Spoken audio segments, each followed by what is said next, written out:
Татарстан ул безнең бүгенге көнебез генә түгел. Ул үткәнебез, ул безнең киләчәгебез. Шуңа да аның 100 еллык тарихы гаять тирән эчтәлекле. Һәммәбез өчен дә мөһим. Кайда гына яшәсәк тә, нинди генә дәрәҗәләргә ирешсәк тә, безне туган туфрактан, туган нигездән һич айырып булмый. Шуңа да туып үскән йортыбызны, чәчәкле, чиремле ишек алдын, газиз әткә-әнкәбезне туган ягыбыз, ватаныбызга тиңлибез.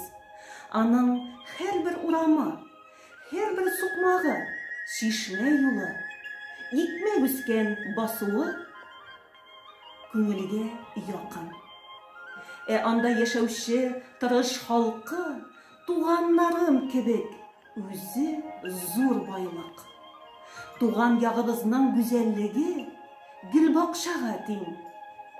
Гөлбакчабызны матур килеш саклау, бөек халкыбызны зурлау, әби-бабаларыбызның гореф-гадәтләрен барлау һәм шушы төшенчәләрне яшь буынга җиткерү безнең төп бурычыбыз. Бары тик шул вакытта туган ягыбыз чәчәк атыр.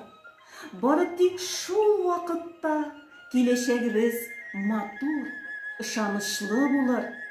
Бары тик шул вакытта бөек халкым бәхетле булыр. Бәйрәм белән сезне, хөрмәтле милләттәшләр!